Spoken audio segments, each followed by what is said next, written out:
All right, we've got some exciting news for our YouTube viewers. The Crooked Media YouTube channel is being renamed the Pod Save America YouTube channel. Nice. How's that for an announcement? YouTube.com/PodSaveAmerica. We did this because Tell him why. this is what Elijah wanted me to say. He wanted to say. What Elijah wanted me to say we took industry trends. He wanted me to say we took a long, hard look at the data and some industry trends, and we decided that each podcast deserves its own channel. And for the worldos out there, if you want to watch full episodes of Pod Save the World, you can go subscribe on their own shiny channel. YouTube.com/Pod Save the World. The same goes for Hysteria. YouTube.com/Hysteria Podcast. Love it or leave it in offline, and shows like Political Experts React. The mega hit. The mega hit. The moneymaker. The cruise liner dragging all of us behind. Political Experts React. They're going to stay here on the Pod Save America channel for a while. We'll see how the that goes. immediate future. But you should stay tuned for updates. Stay tuned for updates. There you go. You want to make sure you got all right there. And that's it. That's all we have. Smash the subscribe button here. Smash the subscribe button on the new channels. Smash the subscribe button everywhere you can. Sign up wherever you can. As long as it's a Crooked Media show. Don't be smashing. Don't be subscribing other places. We don't need you to. Yeah. That's our stuff. Yeah. What are you signing up for, huh? That good, Elijah? Do we get that? On today's show, Ron Desantis' performative cruelty wins rave reviews from the Republican base. Donald Trump goes full QAnon in Ohio, and later, Wisconsin Governor Tony Evers joins to talk about his re-election campaign, which is one of the most competitive and important in the country. Then, Lovett apparently has a little game for us, Tommy. Sure. Great. Little game. All right, let's get to the news. So, Ron Desantis certainly got the attention he wanted for luring Venezuelan asylum seekers onto a plane bound for Martha's Vineyard. The stunt got a ton of national coverage, got a response from President Biden, who accused DeSantis of playing politics with human beings. It got the MAGA media and base all excited. DeSantis apparently got standing ovations at campaign rallies for candidates in Kansas and Wisconsin over the weekend, where he said the border is now an issue in these elections and promised to spend every penny of the $12 million that the Republican legislature in Florida gave him to transport migrants from the border, even though the law says he's supposed to only move people within his state. So Dan and I talked about this a little on Thursday's pod just as the news broke, but now that we know more, I want to get your reaction. DeSantis said in Kansas on Sunday that the 50 asylum seekers were, quote, given basically a lottery ticket to get to the wealthiest sanctuary jurisdiction in the country. Tommy, is that what happened? Yeah. Winning Powerball. It's the same thing. I mean, what an asshole. First of all, it's not the biggest thing, but Martha's Vineyard in the winter is like a bunch of people who work there and live there. It's not some rich enclave all the time. It's out of season. It's out of season, It's but whatever. Out of season, yeah. But like my reaction to this, I think, was what most people's was it was gross and cruel and callous. I mean, after family separation, nothing is surprising, but he's treating these families like objects, and that is dehumanizing, and it's too common. I think I was a little shocked at just how unsubtle of a political stunt it was. You know, I mean, DeSantis was recruiting people in Texas. These folks weren't causing any trouble in Florida. But he went and recruited them and then lied to manipulate to get them on the flight. Greg Abbott, the governor of Texas, has been busing asylum seekers to places like D.C. But to spend this much money on 2 charter planes because you are so thirsty to get involved in the border culture war, I mean, I think it shows what he thinks the political upside is, right? His politics are he wants to be a part of this fight. And note, he didn't choose Nantucket or the Hamptons, because I'm sure that's where all his donors live. Yeah, it was using human beings to shitpost, very expensive. Also, then going back to, they won a lottery ticket. They were treated so well when, of course, they didn't do anything to let anybody know they were coming. Sort of like this. It was also incompetent. It was an incompetent little ruse that he did. And then it's amazing to me also how many people on the internet are like, I think tricking vulnerable human beings and using them to surprise liberals like coiled snakes in a can of peanut brittle is good. Yeah, it's savvy. The stunt also fell apart sort of the more details emerged, you know, like as you mentioned, Tommy, that they basically were lied to. So these families, they stepped over the border, they surrendered to immigration officials, asked for asylum, as you're supposed to do, as is your legal right. They were waiting for courts to consider their cases. Legally, while you're waiting for the court to consider your asylum case, you're allowed to travel within the U.S. So then they were lured onto this plane with the promise that there would be jobs for them in Boston, and that they could expedite their work papers there so they could get work permits while they're waiting for their asylum cases. So this is what they were told. Popular Info, a newsletter that Judd Legum writes, found a brochure. They have a copy of a brochure that they were given. The brochure says that they would be given cash assistance, food, clothing, jobs, schools for their kids, housing. None of this shit was true. Well, and also I guess Tucker Carlson floated this idea a few months back on his show. 1, 2, we know that DeSantis previewed it with his donors at the Four Seasons in Orlando before he actually did it. And then last, I just think it's worth watching. He'll probably do this again, but I doubt you will see him pack a charter flight full of Ukrainian refugees. It will be Central and South American refugees. Using Florida money to fill a plane up with people in Texas to fly it to Massachusetts. Yeah, and look, which is illegal. And the other consequence for these families is, and their lawyer was saying this on TV, a lot of them are now thousands of miles away from where they're supposed to check in, as you're supposed to do every so often when you're waiting for your asylum case to be heard in court. And now these people are thousands of miles away, and that could negatively impact whether they are granted asylum because he moved them so far away from where they're supposed to go. These people were doing everything you're supposed to do. Right, they're not here illegally. And claim asylum. They're not here illegally. They did everything you're supposed to do, and he has tried to make them illegal. Is it possible that DeSantis broke the law with this stunt? So I was looking into it, and there's not a lot of experts that want to say emphatically that he did or didn't break the law, in part because the laws weren't written thinking that a governor of a state would traffic vulnerable people for a political stunt, right? Yeah. Like some human trafficking laws, they have an implication that he'd be doing it for his own financial benefit. Exploiting people for political benefit is not exactly a financial benefit. These people do seem to have been lied to, which does, open you up to questions about whether this was some form of human trafficking. But it's not totally clear, but like at the very least, it does seem like he clearly violated the law around what this money was for. Which was about moving people from within Florida. And it's not the most important part because it's also despicable, but this whole exercise is about generating headlines about how tough he is on undocumented people, on illegal immigration. There are undocumented people in Florida. Why go to all this trouble to round people up in Texas, trick them in Texas, and fly them to Massachusetts? Just a strange aspect of this story. It's very confusing. The fact that it's incompetent and kind of a bank shot because he had to go pick up he had to, go to the U.S.-Mexico border to get this done it's beside the point because the cruelty is the thing at issue. The stunt is what's at issue. But the whole thing is just fucking bizarre. I think it's because that's where most of the asylum seekers are coming. Well, right, from. Of course. And then the influx at the border is due to more people seeking asylum than ever before, which goes to the point of why this is also ridiculous, because he's trying to make a point about how horrible immigration and undocumented immigration is for Florida. He can't get this stunt together right on his own soil. There's a Boston-based legal organization called Lawyers for Civil Rights who wrote to the U.S. Attorney Rachel Rollins and Massachusetts Attorney General Maura Healey, calling for a formal investigation. They're saying that potential laws that were violated are depriving clients of civil rights, interfering with federal immigration proceedings, potential violations of the Massachusetts Civil Rights Act, and other applicable criminal laws. So you're right. They haven't gone after trafficking or kidnapping or anything like that. I don't think that qualifies. But people are calling on DOJ. They're trying to find it. They're trying to find it. Everyone's looking at this and being like, there ought to be a law. I mean, it seems pretty fucking crazy. Yeah. All right. So, it's not all that surprising that the right-wing media and the base loves this stunt. Tommy, what do you think the politics are beyond MAGA world? Beyond, look, in MAGA world, I think it's the immigration piece, and it's also just the outrage from the liberals, right? I mean, that's the real point.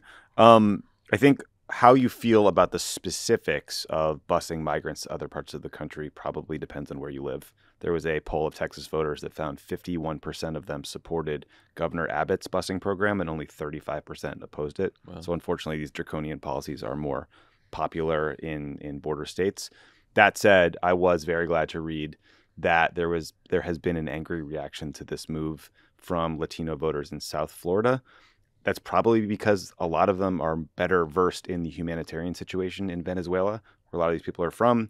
Venezuelans, if you don't know, have had to live under authoritarian leaders like Hugo Chavez and now Nicolas Maduro for decades. Those guys have crushed dissent. They lock up their political opponents. They pack the courts. They strip the legislature of powers. And because of the situation there, the government dysfunction, corruption, brutal U.S. sanctions on Venezuela, and then the pandemic on top of that, that has all created this humanitarian situation that is unbelievably dire. It's essentially a failed state. People are starving to death. Hospitals don't have like gauze, saline solution, like basic supplies. They'll lose power. And the U.S. policy towards Venezuela has been a mess. There was this weird coup attempt during the Trump administration that included some former U.S. troops. Nobody ever got to the bottom of that. Both Trump and Biden recognize a different guy as president named Juan Guaido. Remember, he was raised at the State of the Union. Mm-hmm. So long story short, like the United States and our policies has helped create a situation where millions of Venezuelans had no other choice but to flee the country. Like I've seen estimates between 4.5 and 7 million people have fled the country. These folks went 3,000 miles to get to Texas. They absolutely could qualify for political asylum. And you're supposed to have these Republicans who demagogue, in particular, leftist dictators like Maduro. But in this case, Ron DeSantis is punishing the children who are clearly the victims of the leftist leaders in Venezuela that he says are the enemy, right? That he's going to defend people against. So people are seeing through his bullshit here. We'll see if it sticks, but it did make me a little more hopeful to see that there's been a backlash. And Charlie Crist is trying to jump on that because he's running against DeSantis in his reelection. I think it's such an interesting poll that you cited in Texas about people at the border approving of this, because there is a real problem that Ron DeSantis is trying to exploit for his own political purposes here, which is that our immigration system is broken and our asylum process is a big part of why we now have more than 660,000 pending asylum cases in the United States that reflect a huge increase in migration, not just from countries like Venezuela, but from other Central and South American countries Salvador, where there are similar political challenges, where people are fleeing from repression and situations violence. Often exacerbated by U.S. policies, by the way, right? Like take El Salvador. There's this guy, Nayib Bukele, who's the president. There's a huge concern about MS-13 and other gangs there. Those gangs started in places like Los Angeles. Then we deported all of those gang members, the United States did under the Clinton, back to El Salvador. And lo and behold, they fired up the gangs again. And it's become literally like it's a war zone in some cities. For some sure. parts of the country. But in an alternate universe where U.S. policy has been perfect towards all these countries, we're going to have, for decades to come now, climate refugees. Yeah, it's going to get worse. Also from all different parts of the world, right? So there's never going to be a shortage of migrants and asylum seekers coming to the United States. And the current wait time for an asylum hearing right now is 4.5 years for an asylum hearing in this country. And so we don't have enough capacity in the courts to do this. And the problem is so many people are legitimately seeking asylum, and when you can't get to those people, and because there's just so many people at the border, and what you do when they come over and when they step over the border and say that they're seeking asylum, and then you let them into the interior of the country, then they're going to end up not in a lot of these places like fucking Martha's Vineyard, but they're going to end up in a lot of the border communities. And that's a real struggle for people in those communities to have that many people there. Absolutely. Who don't have citizenship, who don't, have work permits. Like it's a real honest to God challenge. Now, how do you solve that challenge? Comprehensive fucking immigration reform, right, which Republicans refuse to engage in because all they want to do is deport everyone. They just want to build a wall and that's it. So it's tough. And it's I do not envy the Biden administration. We had the same problem the Obama administration too. Like it's a real difficult problem. Also not a problem that disappeared during the 4 years of the Trump administration either. No, it was not, not at all. That's a very good point. Yeah. Ridiculous. So like Republican candidates are clearly trying to shift the conversation away from issues like abortion, things like Donald Trump, by playing the old hits here on immigration. How do you think Democrats should handle this? I mean, I think some version of what you just talked about, John, has to be the lead of the answer. Like, I think we have to take it head on and say the immigration system is broken because it is, and it has been for a long time. And the way to fix it is through some sort of bipartisan compromise in Washington. But frankly, that feels further away now than it did 10 years ago. So we're in a bad place. But where I would go to after that is to call out DeSantis for this being a political stunt. He stole the idea from Tucker Carlson. He told his donors before he did it. He recruited people from a different state, wasted Florida money to create a political stunt. He's a typical politician and a hack. And like, that's where I would go with it, because I think that weakens him. I think calling him a fascist or calling him a human trafficker is not the strongest political messaging, even if it's true, because DeSantis' base will like those headlines. It will remind them of all the things the left said about Trump. I want to call him a hack politician who's so desperate to be president that he will harm children if it helps him. Right? That's where I would go. I don't have any data to back this up. I would like to see some tested, but that's what I would do. I completely agree with that. I think in general, people, you look at polling on immigration and where the country is, where the country's been for some time, people want an immigration system that works and is fair. Most people in this country are welcoming to new immigrants who want to work and make a life for themselves, but they don't want people to skip the line or abuse the system. That's like where everyone has been in this country. And so if you lead by talking about the broken immigration system and saying, look, Democrats, of course, want to work to fix the immigration system. Republicans want to deport everyone and not have anyone be able to seek asylum. That's where the Republican Party is now in immigration. That's not where most people are in the country. There's also a lot of history in the U.S. and in other countries of when governments don't take systemic action to manage big immigration flows like this, it can radicalize people and tilt them to the right. You saw this during the European migration crisis, right? Remember that there was an island in Greece that I think was awarded for the Nobel Peace Prize because all these fishermen were taking their boats, going out, rescuing people. A few years later, those people were pushing folks back into the water, right? You know, it's not like, I'm not trying to make this simplistic, but like something very different changed in the sentiment, and the government needs to take a holistic approach and address it, or else we're going to end up in a dark place. And unfortunately, that dark place helps Republicans because all they want are these draconian policies. It is the issue that has been driving right-wing populism all around the world, right? And it's not going away. Speaking of Trump, there's a thinly sourced Rolling Stone story that says the former president is fuming that DeSantis allegedly stole the idea for the stunt from Trump. Whether or not this is true, Lovett, what do you make of DeSantis trying to out MAGA Trump here? Yeah, okay, first of all, whether or not it's true, I don't know what Rolling Stone is anymore. It's just fan fiction at this point. Yeah, look, Trump thinks every idea is his. Maybe this is true. I don't want to denigrate the sources. I don't know. But it really can't be Trump's idea because it's not DeSantis' idea. It's not Trump's idea. The idea of rounding up people you don't like from your town and putting them on a bus to another place and saying, ha ha, I sent them there. That's not new. People have been doing that for a long time. Mayors have been doing that a long time. All across, mayors have, they would quietly, they would give people bus tickets to get homeless people out of their towns, and then take shit from the next state over for shipping. I mean, there have been. But you could see Trump thinking that this is his original of course. idea. that's all that matters. I don't think he genuinely. This is not a student of history we're talking about. Yes, I can absolutely believe. I believe right now Trump believes this is idea. I believe Trump thinks most ideas are his idea if they work. He thinks he came up with Survivor. He's had a lot of good ideas over the years. The wheel.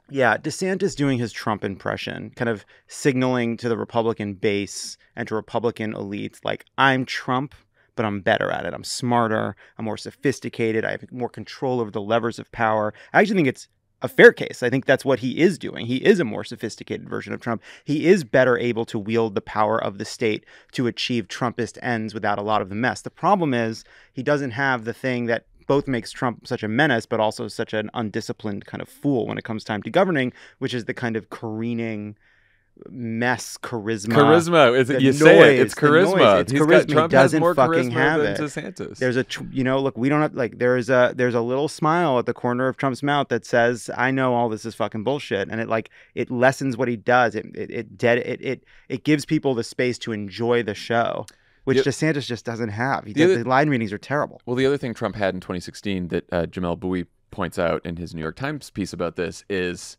he was a huge celebrity. Of course. And the way that people came into contact with that celebrity was in places like the Celebrity Apprentice and Home Alone 2 and bullshit like that, right? Like, Ron DeSantis doesn't have that softer edge to him. I think we do. I don't know. I watched DeSantis's Miami National Conservatism Conference speech. First of all, it was an hour long. A full hour. No Q&A. Full hour. Well, that's very Trumpish. What he does have, he doesn't have the name ID. He doesn't have the celebrity. He doesn't have a sense of humor. He doesn't necessarily have a sense of empathy or personality that I can tell. He does have the thing that governors all have, which is selling a record. He's like, oh, I'm great for business. You know, he talks about some of that piece of it, people moving from California to Florida. But it's all a culture war. He's attacking vaccine mandates, vaccine passports, crime in Portland and California, railing against defund the police. Then he goes to immigration. Then he talks about fighting CRT in the classroom, but also in businesses. And that's how he gets into his whole fight with Disney. Apparently, Florida made November 7th a day where they teach kids about the horrors inflicted by communist regimes. So that's a thing he did. Wow. I think it was Fauci, transgender athletes, big tech. But like if you were to summarize the message in one line, it's like, I will fight the libs for you.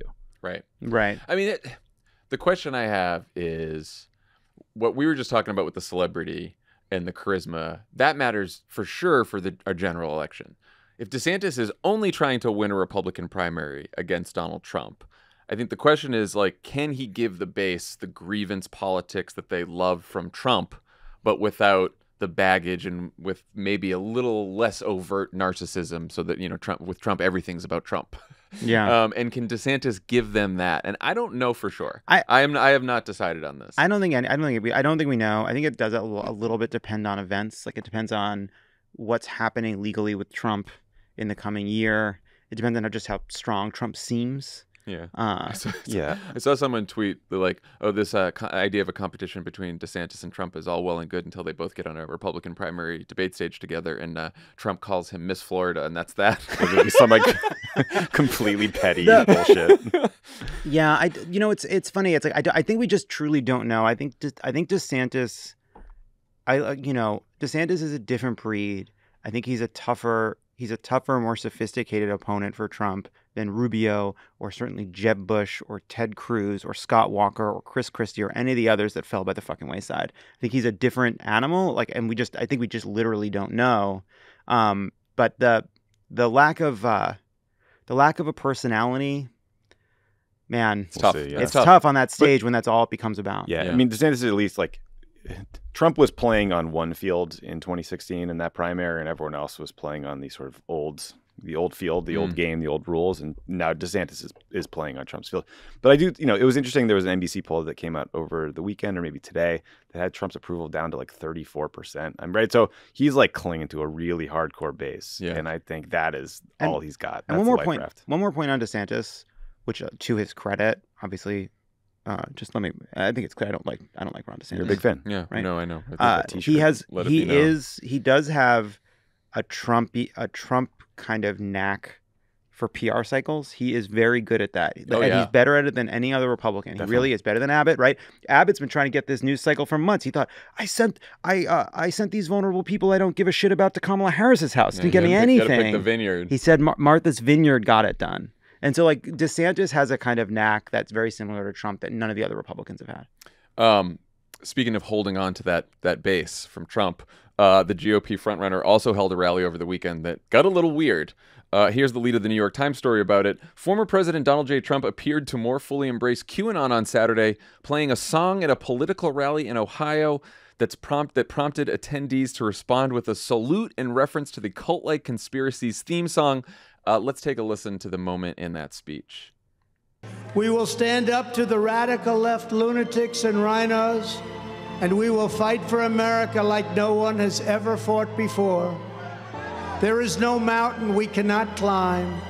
There is no summit we cannot reach. We will make America strong again.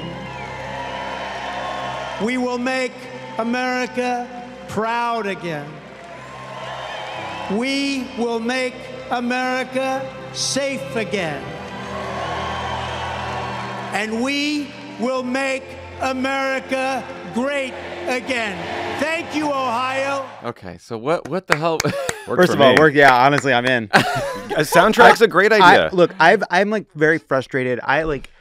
My friend Sam, if you're listening, give Lovett a soundtrack right here. You text me. Next 30 seconds. Text me to confirm that I feel like 20 years ago I was like, they're gonna put soundtracks during speeches live, and somebody's gonna figure out a technology to have the soundtrack go along with the speech. Make it yakety and that's gonna change. It's not gonna be yakety fucking sax. That's the Queen's. That's the Queen's funeral music. Well, the live musicians use. They're good. You could do a really cool speech with soundtrack thing.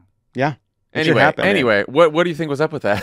Oh, I don't know, What was, man. the Trump team says it's a song called Mirrors, but it sounds like a QAnon anthem called WWG1WGA, which is short for Where We Go One, We Go All. well, now you said it. Now you fucking Yeah, you said act it. like you didn't know it. I mean, I don't know why they were doing the weird Hunger Games. Like, I think it's this just for one's one, where Rue we go, thing. where we go, one Well, go. so some people say it was a QAnon motto, where we go one, where we go all, which is a line they stole from the movie White Squall.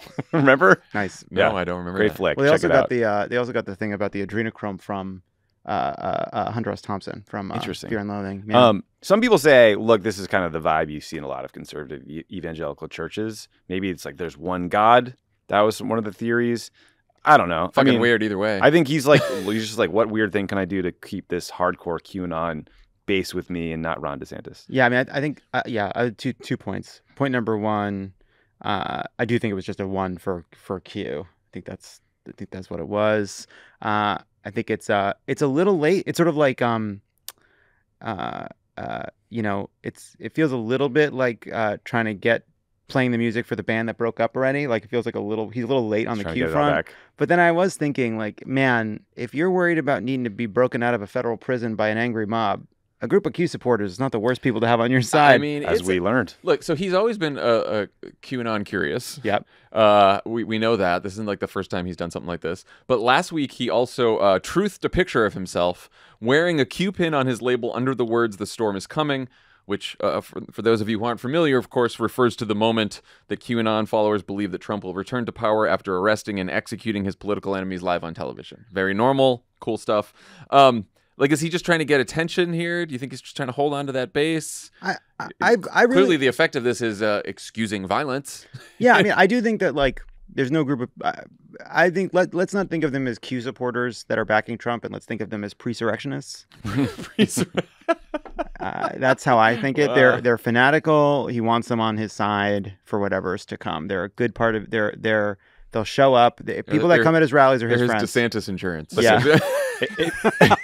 He can't get that. He Yeah. won't go here. No. He won't go here. If you're looking for things to retweet on Truth Social, it's probably hard to avoid Q content, right? I mean, that's why the majority. Yeah. It's a safe space for Q I'm sorry, content. Tommy. Did you say retweet? It's retruth. Retruth. I'm sorry. I apologize. These people, like what they are, what the Q people are these white Christian nationalists who have been conditioned to prepare their whole lives for this end of days apocalyptic event. Yeah. And like that's why how would these Christians support Trump? He's unfaithful, he's profane, he's this, he's that. Like, they don't care. They view him as a vessel for their crazy political right-wing evangelical agenda, and the ends justify the means for them. One other point too. Look, I think the embracing of Q is very strange. Everyone holding up one finger. I don't like the vibe. But you know, Remember bunny ears guy? yeah, there was a there was a group of people holding up a hand, almost like an evangelical prayer at a Doug Mastriano event in Pennsylvania. The people were like, it's a Nazi salute, and everyone said like, this is a Nazi salute. I know it's been a while, but like, everything Trump does, all these guys do isn't new. Like, they've been doing weird oaths, having people raise their hand, having people say things in unison. They've been doing this fascistic stuff now for 5 years. This isn't that much of an escalation to me. I think the full embracing of Q is, but like, Listen, getting I a don't know group why we of have to fucking debate it. wackadoos. It's all bad. It's all bad. It's all bad. Like, there's a lot of people Listen. that seem to have short memories. There was an insurrection. It was violent. We Absolutely. could get another one again. It's all bad. Of course. Every once in a while, you go to a religious event. You haven't been in a while. Maybe it's a church, maybe it's a christening, and the priest asks you to raise your hand. If you get it at the wrong angle, people we can talk take about very this? bad photos Can we of talk you. about this? You You brought will it regret. up. You cannot share it. We're not sharing. fucking We're not kill going to you. share it, and it doesn't. I exist. may or may not. Hey, Tommy, it doesn't. We can't share it because it doesn't exist. Because there is no photo of you at the christening for a baby in which you went full fucking Heil Hitler by accident. I was trying to worship in the way I was told, but I'm not. It was Catholic. wild. It's wild. It was wild. I do think Laura Ingraham did the Nazi salute, though. I believe that. I'm sorry. Yeah, but you've said that before. I do. I'm You've sorry. been- I just think it was what she did. I You've threw it had in. a you've Stick had to a the you've had a two-finger position on roofing. this. Yeah, You've had a I think position it on just. this. I was a little too. Anyway, remember the debate last week about how Joe Biden used the word semi-fascism? Which was in hindsight polite. Yeah, the problem with that was the semi. Yeah. Yeah, that's fair. Anyway, all right. When we He gave Trump a semi. Boo. Boo, boo, boo. keep boo, that in, boo. keep that in, as they say. All right, when we come back, I talked to Wisconsin Governor Yep. Tony Evers. Sorry, Tony. Adults listen to this. Hey, put a little space before Tony Evers. Maybe a little. You put a little music under this. Pod Save America is brought to you by Simply Safe. If you ever spend a few minutes scrolling through the Nextdoor app, You should stop doing that. yeah, absolutely. Don't use that terrible app. Don't do that. Get off that horrible, horrible app. Get off the app and just make sure you're protected with Simply Safe Home Security. Simply Safe has everything you need to feel safe at home. Sensors for every window and door, indoor and outdoor HD security cameras, hazard detectors to guard against fires, floods, and carbon monoxide. With 24/7 professional monitoring, Simply Safe's agents call you the moment a threat is detected and dispatch police or first responders in an emergency, even if you can't be reached. Simply Safe blankets your home in protection with advanced sensors for every room, window, and door. Their monitoring experts use proprietary advanced response technology to visually confirm when a break-in is real, so you can get the highest priority police dispatch. Lovett has it, and he is safe. Yeah, I'm safe. I really like Simply Safe. I set up a system all by myself and took a matter of moments. It's really easy to use right out of the box. And then you install the sensors in the base station and then a little number pad. And then you download the app, and all of a sudden you're Boom. in business. Boom. And it just works perfectly. And you never have to worry about it. Just really good. Customize the perfect system for your home in just a few minutes at simplysafe.com/crooked. Go today and claim a free indoor security camera plus 20% off with interactive monitoring. Go to simplysafe.com/crooked. There's no safe like Simply Safe. Pod Save America is brought to you by Brooklinen. At Brooklinen, it's not about size. It's about the quality of your sheets. Sure. What? I want the size of what? It's not about the size. Size of what? The sheets? You want the sheets to match the size of your mattress. It's about the quality. Size of what? I don't know. Created by a husband-wife duo, they offer high-quality home essentials. Who wrote the line about which one? The husband. Who wrote the line about the size not mattering? The husband or the wife? Anyway, they've come Anywho. together to offer a high-quality home essentials without the middleman. Tiny little pillowcases, giant sheets. All of them are high-quality home Yeah, essentials they're the without right the middleman. size. They're the right size. No middleman either. Luxury markup or inflated thread counts. Something's inflated. Some counts inflated. The result is insanely comfortable products at accessible prices. Brooklinen knows better than anyone that high-quality materials are the most important element of a good sheet, not the thread count. The Brooklinen team uses single-ply yarns from long staple cotton, which creates soft, strong fabric and a true thread count. People are goosing this thread counts. Kind of in the back of my mind, I never They're knew. measuring from the base of the bed. Well, most manufacturers use weaker multiply yarns to inflate their thread count and give the illusion of luxury quality. I never understood thread count. I was like, thread count. What does that even mean? I mean, I just like the higher the thread count, the What does cozier it it ever is. mean? Because personal preferences play a huge role in finding bet. the perfect sheets for every sleep, Brooklinen offers several materials with different thread counts so you can rest easy. Snuggle up in cool, crisp, classic percale with a lightweight 270 thread count or silky, buttery smooth luxe sateen with a cozy 480 thread count. And to really ensure your lasting comfort, Brooklinen offers a top-tier 365-day return policy plus an additional year for sheets, pillowcases, and duvet covers. And if you're new to the brand and not sure where to start, rest easy and shop in comfort with Brooklinen's online quiz. Whether you're looking for the perfect set of cozy sheets, a new robe, or a complete home overhaul, their quiz is the best place to find a curated list of high-quality products perfectly suited to your lifestyle. So refresh your rest today with Brooklinen best-in-class bedding. Go to brooklinen.com and use promo code PSA to get $20 off plus free shipping on your purchase of $100 or more. That's BROOKLINEN.com and enter promo code PSA for $20 off plus free shipping on your purchase today. Pod Save America is brought to you by Dems. If you've got investments, chances are your money has been ending up in places you'd never put it on purpose. Places like Mitch McConnell's campaign coffers. Here's the problem. A lot of Americans own S&P 500 index funds. These are funds made up of the 500 largest U.S. publicly traded companies, and they collectively contain over $1.5 trillion of Americans' retirement money. Unfortunately, when you buy an S&P 500 index fund, you're buying stock in companies like what? ExxonMobil. And you know what the deal is with them. Big oil, they're Big called. oil. Yeah, big oil. They'd rather boil the oceans than make less. But before you stuff all your savings into your mattress and call it a day, you should know about Dems. Dems is the first investment product that attempts to deliver performance and exposure similar to what you would expect from the S&P 500 without all the Mitch McConnell. Do you think people really do put money in their mattress these days? No, I don't do that. I mean, obviously, I know we don't do that, but do you think people do that? Do you think Well, their put money in mattress... my drawer, put money in other places. Just the But mattress not like is your- specifically a weird place. I'd just be so nervous all the time thinking about my mattress. Dems only includes companies that have made over 75% of their political contributions to Democratic causes and candidates. Now you can finally put your money where your vote is. Search for the Dems ticker, that's DEMZ, wherever you invest, or visit dems.fund to learn more. Investing involves risk, principal loss is possible. Carefully consider the fund's investment objectives, risk factors, charges, and expenses before investing. This and additional information can be found in the fund's summary or full prospectus, which may be obtained by visiting dems.fund. Please read the prospectus carefully before investing. Distributed by SEI Investments Distribution Company, which is not affiliated with Reflection Asset Management, LLC, the advisor for the fund.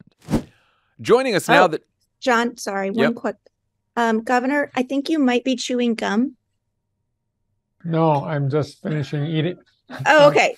I'm just finishing eating an almond. How dare you? How dare you disrespect this show, Governor? Well, I should not have had an almond before I got on the podcast. The poor guy's hungry. You're campaigning all day. You're governor of the state. Come on, you can eat an almond before. Okay, yeah, just making sure it wasn't gum. Thanks. Yeah. No. Now that you've made it through the gauntlet. Okay, here we go. What else am I doing wrong? I know, it's just... I'm like the principal. All right. Oh, Lordy. Joining us now, the Democratic governor of Wisconsin, who's in one of the country's most competitive midterm races, Tony Evers. Welcome to the pod. I'm glad to be on the pod. I'm really not supposed to be here. We were just discussing this. We don't care about the Queen. Do you care about the Queen? Americans not supposed to care about the Queen? Didn't we fight a war about this? Yeah, we did. But I do care about the Queen. You know, she's been there. She's been there so long. How can you not care for her or care that she's dead? I can honestly say I haven't seen one bit of the news on that, and I probably won't. But it's just like, you know, part of something that was always in the distance, the far distance for, you know, I've been around a long time, and she's been around longer than me. And so it's just like, yeah, it's an issue. Okay. Maybe it's just my age. I don't know. No. All right, fine. I have more sympathy than you do. I don't care. Okay. Let's get to the real questions. You've been governor of one of the most gerrymandered states in the country, where the Republican legislature hasn't just refused to cooperate with you on a whole bunch of legislation. They've tried to strip you of powers that other governors have had, prevent you from filling boards and commissions. Can you talk about, for people who don't know, like what it's been like to do your job under those conditions?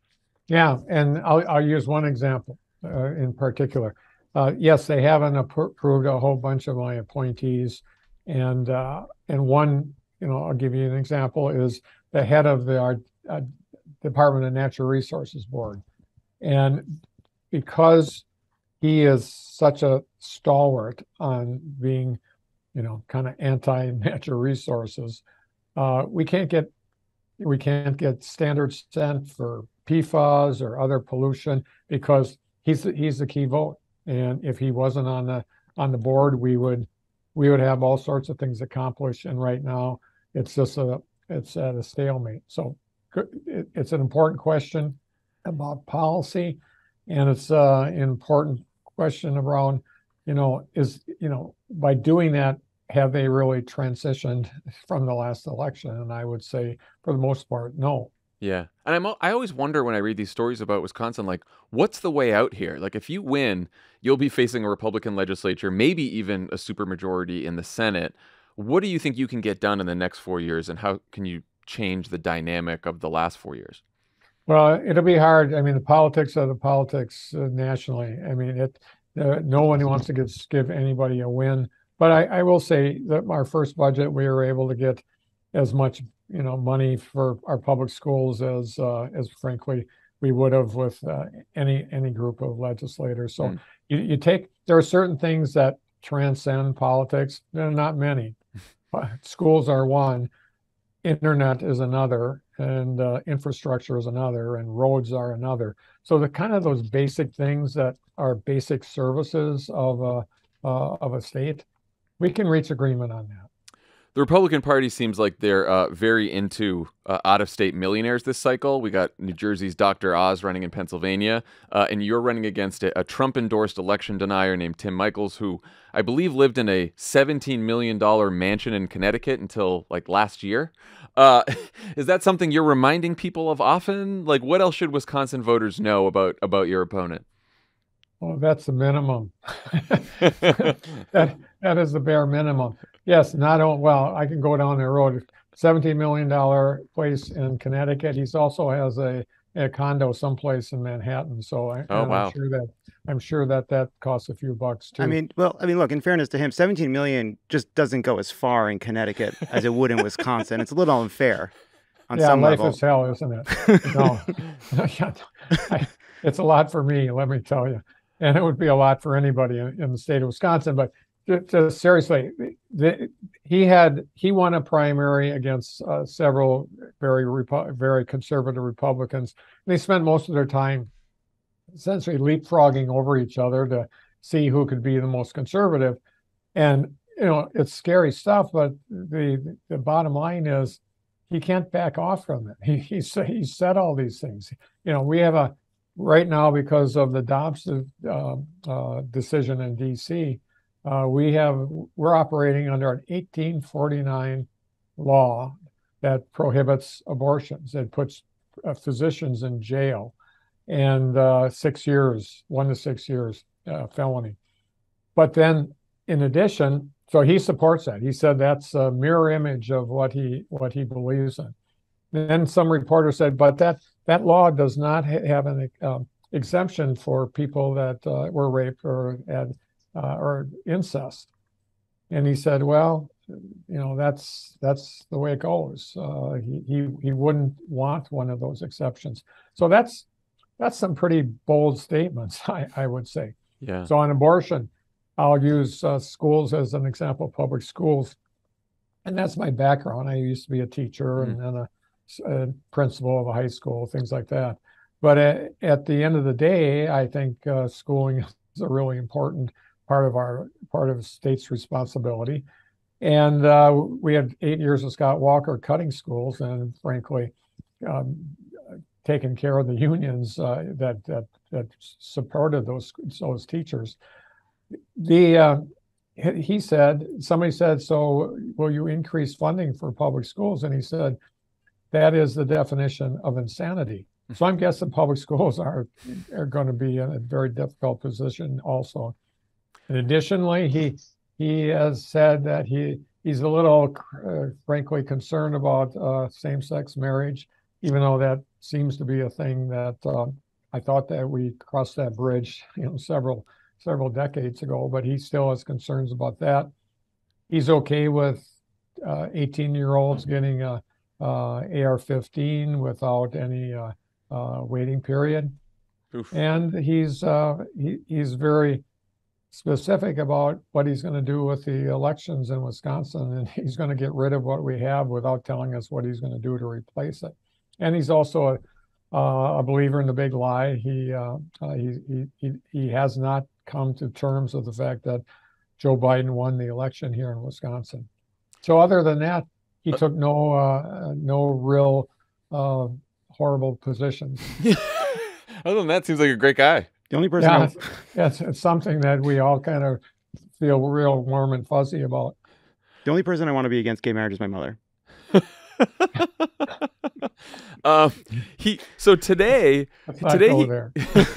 Today he called on you to stop all paroles, even though you don't have that power and it would be illegal. What's your reaction to that stunt? And what do you think in general of the attempt by Republican candidates to make this election about crime? This is something that your opponent has been doing quite a bit recently. Certainly, but this goes back a long time. That's a Nixonian, Right. Richard Nixon deal. That's exactly what he did during his run for office on the second time around.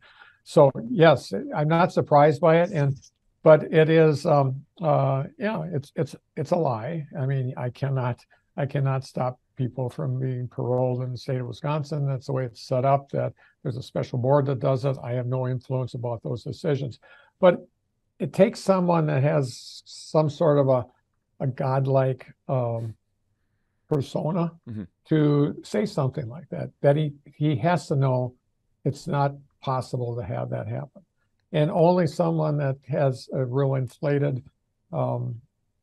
idea of what he is would say something stupid like that. Yeah. And so you rebut it, but you need to go on. You just and that's the way the rest of the campaign is going to be like. It's going to be negative. I mean, we've got a lot of positive things going on in the state that we're going to continue to do the work around that. But at the end of the day, we will fight this stupidity every way we can. Speaking of stupidity, you got a visit from Ron Desantis last weekend, who planned with your opponent an exquisitely timed rally just a few hours before the first Packers home game of the season. Yeah, that took the cake, and then he had the audacity to say something like, "Well, if Michaels wins, my opponent wins, then we can be just like Florida." That would be really special. That would be really special. You can't. Everybody in Wisconsin's been lusting after that for decades. Let's be like the people in Tallahassee, right? You can't be against gay marriage and counter-program football. It's one or the other. You know what I mean? That's true. Absolutely, I know what you mean. The only people you're getting, you see what I'm saying? I see what you're saying, Lovett. I see what you're saying. Yeah, and the timing on that too was not good. Right before the Packer game, and people get fired up about Packer games. Well, they should. They're a great team, but to throw a bash it's right across from the airport, as I recall, and think that people are going to be excited about that's a stretch. But that's Ron Desantis and that's Tim Michaels. What did you make of DeSantis's immigration stunt where he flew asylum seekers to Martha's Vineyard? It seems to be the latest in DeSantis and your opponent and Trump and all these other Republicans trying to out MAGA each other, out extreme each other. Yeah, it's just ridiculous. I mean, I don't know how else to put it. First of all, you're taking a group of people that their lives are kind of on the line here. They took the chance to get to America and all the things that they went through, and then have somebody in authority come by and say, "Hey, get on this plane. We're going to give you freedom," or whatever I mean, that's just bullshit, frankly. Yeah. It makes me angry, but it doesn't surprise me. Last question. You've been talking to voters for quite a while now in the campaign trail. Like, what do you think this election comes down to from what you're hearing from people? Well, I hope it, in all honesty, I hope it's not going to be all the negative stuff. That isn't what Wisconsin's about or the nation's about, but I understand, I've been around for a while, that it could be. But that said, I do believe at the end of the day, I'll win, and it'll be a small amount. I won by 1.1% against Scott Walker. The standing joke in my world is we're going to double that and go to 2.2, and that'll be a landslide. That said, I also believe that we're on the right side of the issues, whether it's around schools, whether it's, our economy here in Wisconsin is as good as it's ever been. 2.8% unemployment rate, the highest number of people working ever in the state of Wisconsin. And we've been able to really do a good job around getting through this pandemic and helping small businesses across the state of Wisconsin. So we've done the right things, and I'll continue talking about that. But we will, if we have to engage in negative politics, we'll do that too. It's important to win. The difference is having a good state that values, has some basic values, or somebody or a state that is going to make it more difficult for people to vote and will punish women and their doctors if they choose to have abortions, and they want to have reproductive health decisions made by them. Yeah. Governor Evers, thank you so much for joining the pod. Thanks for giving us your thoughts on the Queen. And look, I'm not saying you don't have to weigh in on this, but I'm just saying my position, if I were running for elected office in the United Kingdom, would be to seize the castles, kick them out of it, and then sell them and then use the money to help people. That's my position. It's not yours. That's my position for these rich freaks. Yeah, I'm not talking about their wealth or their castles or anything. No, you're not. Famously. I'm just talking about Elizabeth. Yeah. Period. Don't take the bait, Governor. Don't take the bait. She could live on a second floor walk up. It doesn't make any difference to me.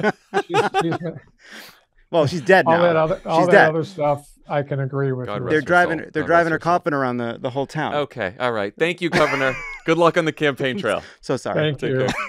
Bye-bye.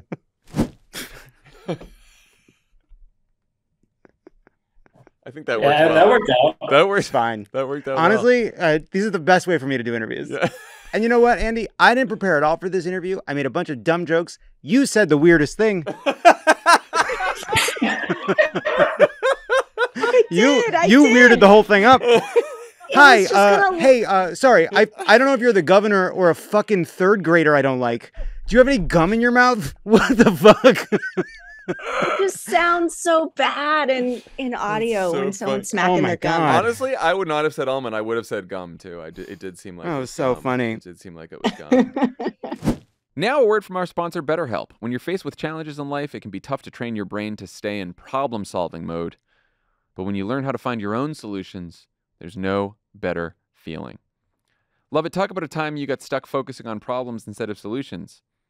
I can't think of a time where that wasn't the case.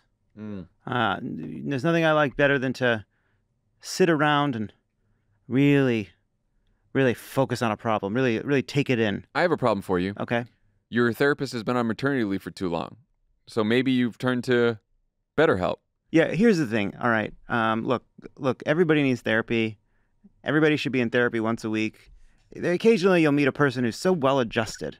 I'm not going to say their name because I think it's not right to, but there's a friend of mine who's so well adjusted, their therapist said, I don't think you need to come in anymore. What? They are few and far between. You're not that person. Yeah, no. You're not that person. Everybody should get therapy. And over Zoom is great. It's better. You don't have to go all the way over anywhere, you know? I think there are a lot of couples that are doing couples therapy over Zoom when before they would have had to go together to an office, which was harder to schedule. I think marriages fell apart.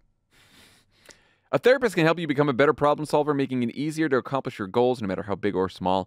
If you're thinking of giving therapy a try, BetterHelp is a great option. It's convenient, accessible, affordable, and entirely online. Get matched with a therapist after filling out a brief survey and switch therapists anytime.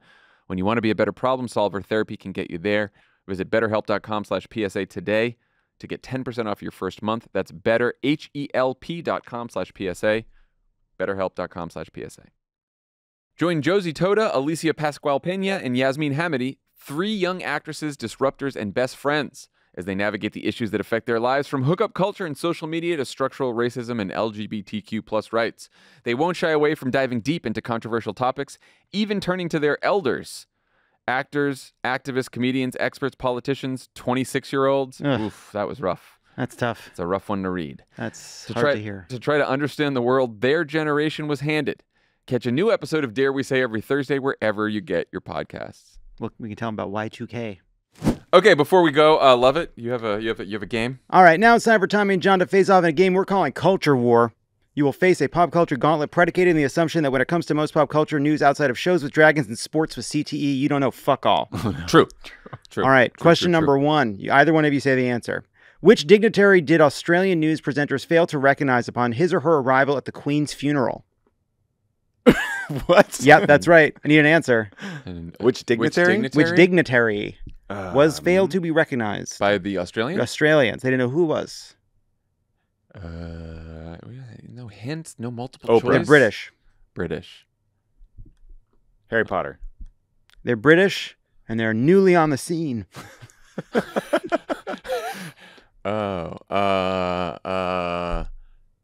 would be screaming at us. Roll the clip. Who's this? No, hard to identify. Maybe minor royals, members of the... I can't identify them at this point. We can't spot everyone, unfortunately. They look like they could well be local dignitaries. It's hard to see. We're looking at the backs of their heads mostly. But I think we are now getting to the pointy end, as they say, of the... I'm just told that was Liz Truss, the new Prime Minister, in the distance. That's really good. Whoops. That's funny. Really good. I know that that's not pop culture news, but I'm including it because the Queen is mostly just a celebrity. All right, next. Which Emmy-nominated actress from Grey's Anatomy and Killing Eve attended the Queen's funeral as part of the Canadian delegation? Sandra Oh. You got What it. he said. Boom. That's 1 point for John. What rumor did Leah Michelle mock on TikTok over the weekend? That she's She can't illiterate. read. Yeah, I'll give both of you. Who did she call pretending to need help reading TikTok comments? Her agent? Nope. Chrissy Teigen? Nope. He was in Hamilton. Lin-Manuel Miranda. That's also, he was also in Hamilton. He was in Glee, this person. Josh Gad. Jonathan Groff. Got it. What did Jennifer Coolidge have an allergic You like that guy? reaction to that sent like her that to Jonathan the Groff guy? hospital while filming The White Lotus? Oh, that's so specific. What did Jennifer Coolidge have an allergic reaction to that sent her to the hospital Shrimp. while filming The White Lotus? Not shrimp. I don't know. It was a spray tan. It was a spray tan. I feel like knowing that she won the Emmy would have been good enough for me. Jonathan, great. You ever had a spray tan? You Levin? think so? I have a spray. Oh, you bet I have. Is it ever darkened throughout a party? You bet I have. Sometimes you get a spray tan, and then all of a sudden you're like, I washed it off too late. I'm getting tanner over the. Emily told you to do it earlier. She did. I was. You got warned. You look yes. incredible by midnight. I know. There was a moment where I can't. Friend of the show Naomi Ekperigin was like, "You get any tanner, you're gonna be canceled. Get out of here. Get to look in this party." We're telling a lot of truths My today. goodness. We're Retruths. retruthing. Anything else? Is that it? Jonathan Van Ness clap back. Ugh, I'm sorry, I said clap back. Yeah. Jonathan Van Ness clap back at Twitter critics who hated his recent post queer baiting a fake relationship with his queer-eyed colleague Anthony, accusing them of not caring about anti-trans bills or the Dobbs ruling. Wait, what? What product were JVN and Anthony shilling in their posts? They posted that they were in a fake relationship in order to sell what? I don't know. Is it like some sort of food item? Yes. Oh. It was Yummers, their new brand of meal mix-ins. That's not a real thing. Yep, they You made faked that being up. boyfriends, or they faked being in a relationship to sell Yummers. Okay. And I want to just say something about this, which is I actually it was very specifically this post of them pretending to be dating to sell food, which I don't really care about. It's not a big deal. Mm-hmm. Both the people that hated it and then their and then JVN kind of saying you criticize this but not that. Sometimes things you don't like are harmless. Yeah. You just don't like them. Yeah. And sometimes things you like, they can be harmful. You know what I mean? Get together with your enemies and have a cup of crooked coffee and, Yeah. Yep. work it out. Have your Simply Safe set up. Louder for the people in the back. Instagram users were hyping Cardi B's courtroom look after she posted a couple glam trial photos and the caption, "Every day the sun won't shine, but that's why I love tomorrow." What was Cardi B in court for? It involves... Music rights? Nope. Not music rights. Any sense? Traffic? No. It was an altercation. Oh, she beat somebody up? It was a 2018 strip club fight. Oh, and I I think knew about that. That's a long time to get to trial. Yeah. Final question. Wheels of Justice, man. Yeah, it's slow. They just got the serial guy out. Yeah, after 22 years. Yeah. But did he do it? Britain's Channel 5 received flag today for airing what instead of the Queen's funeral? They aired something instead of the Queen's funeral. It is a film. The Queen's speech. It is not the Queen's King's speech. speech. It is not the King's speech. Uh, An inexplicable Best Picture winner. Crash? It was not Crash. Sometimes so lonely in this town, just crash into each other to feel something. No, it was the Emoji Movie. It was the Emoji Movie. That's a bad which is one. really funny. That's a bad really choice. funny thing to air. Never saw the Emoji Movie. Never knew what happened. I imagine the sad face learned to be happy. Happy face learned that things aren't always good. I don't know. All right, we have 5 minutes till Tony Evers. 5 minutes till it's who 5 won? minutes on Who Tony won? Evers. I won, right? John did win. Yeah, John John got more of smoked them me. right in the end. Love it. I think we have questions for you now. Oh right? yeah. So now that you're gonna turn the tables because you're gonna have some questions on topics I don't know anything about. Yeah, that's right. In this segment we're calling Culture War. Culture War. All right, love it. Some clips of Tom Brady doing what during the Bucs Saints game yesterday circulated around Twitter. Did he throw his iPad on the ground? Through a tablet. Yeah, no, they'd use a Surface Pro, I believe. I think they have a Microsoft deal, so we got We'll give it to him. No, I don't think I deserve it. He also started a fight between some of the Saints players and the Bucs players, and he kind of walked away. So he started a fight and couldn't finish it? Right. So he took the air out of it a little bit. Tough. That's a tough one. How many Super Bowl rings does Tom Brady have? A little bit. 5. Close. Up. 7. Nailed it. Wow, he won 7 times. He's That's really, good. He's very really good. It's very All good. right, I have some questions about children's programming. Okay. Disney Junior is reviewing a banned episode of the show Bluey, in Like which Don Bluey's Jr.? dad is put on mock trial for what? This is funny. Very specific. I didn't know this. And I've watched almost every episode now. A physical altercation at the strip club? Capitol. A strip club. 2018. Yeah, a 2018 strip club fight. The answer is accidentally farting in Bluey's face. John, question: is it true that a crime? Bluey is like the best kids show? And I've heard that Bluey kind of rules. It's at the top. It's one where I'm actually like, I want to know what Bluey? happens at the end of the they're like 20-minute episodes. No, they're like 10-minute episodes. He's an Australian dog. It's an right? Australian it's an Australian Shepherd? cartoon. Oh. They're all dogs. It's a family of dogs. In fact, love it. While we're at it, can you name any of the other characters besides Bluey in their familiar role? It's an Australian show. Charlie can name all 4. So Kid's got a memory. It's an Australian show. it is, yeah. I'm gonna Roo. Blanche. A koala named. No, they're all dogs. They're all dogs. Mhm. Bandit the dad, Chili the mom, and the younger sister is Bingo. Joey. and Monica. Bingo. Bingo. Bingo would have been a good Bingo guess. is a And good David Schwimmer. That's all the time we have. I think You guys wanna talk I about think- the Queen? I think we all won. Oh yeah, this was the. Turns out everyone she's, else is paying attention to the funeral today, right? still dead. Is everyone paying attention to the funeral? It's like the biggest story in the world. And we did the rare thing of turning on the TV in our office, and it's all over the I TV. don't understand it. I don't understand it. I get Which we British never- which we people never do. caring. I get British people caring. They can care for it. They can care about it. Yeah. But come on, America. I also Come on, have didn't some watch respect the for royal weddings yourself. either. What else are people doing? She's People just- are pretty bored, you know. She did. What People are we doing pretty, here? Pretty bored. We fought a war about this because they don't. This is not a good system. The whole monarchy thing. No elected leader should have to go up to a big castle and ask permission to do anything We from should some have- rich woman. Tommy, you've been on both sides Horseshit. of this. We should have Rhodes and Lovett debate over the Queen and the monarchy, since Rhodes is such a. Yeah, Queen you know, look, he loves the Queen. I know he doesn't love thinks the monarchy. She's an interesting individual who persevered through a lot. What does that even this is mean? why I want to She debate. was Let's get a she debate. was I think it'd be she great. was one of the So, richest human beings on lowly- planet Earth the day she was fucking lowly born. She world didn't of what did she crossover. persevere through? Well, so, for example, during World War II, she didn't leave the country. She stuck around. She gave a pretty famous radio address when she was 14 that Yeah. sort of bucked up the nation. That's Sure. one thing I heard people that on. point I to. heard that on. She Pod read- Save the World. she read an a- she read a- ambulance, drove an ambulance or something like that. Mhm. I forget exactly. Ben said a lot of stuff that I forget. I think, look, I've never been a huge fan of her or any royals. Look, the only historical don't dislike document, them. the only Or historical don't dislike document her. I I dislike the recognize rest of them. is the Netflix series The Crown. And the story of The With Matt Crown Smith. is about a group of people being frustrated by how little they're supposed to do between bouts of hunting. With Matt Smith, thank you. Yes, with Matt Smith. Thanks everyone for letting me know about Matt Smith. There's this very moving. What's the really good royal show on Hulu? The Russian guy, Oh, the Great. The Great. Oh, Great is the good. Great is That's a great. good I show. love the Good. Great. Catherine the Great. The Great is Yeah, great. The Great's cool. She's The a- Great's All right, cool. I got the governor of Wisconsin to talk to in He a can minute. wait a He minute. can wait. What's he gonna do? We're doing TV Rex. The first vote-by-mail ballots are hitting mailboxes, and the earliest in-person voting starts this week. If you don't know how you're voting, this is the week to get your shit together. Visit votesaveamerica.com/everylastvote.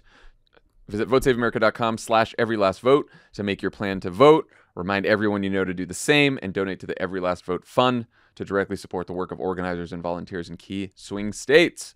Also, a whole bunch of new Crooked merch just dropped. So What get do we got? excited. Check it out. We got tees, hats, bumper stickers that are all about demanding reproductive justice, canceling student debt, and making our democracy work, so you can show where you stand even while you sit in traffic. Oh, they got me. They got me. I Yikes. didn't read it ahead of time. You said it, not us, John. Head to the Crooked store and pick out something to wear to the voting booth or just on your morning coffee run. You guys know how t-shirts work. Check it out at crooked.com/store.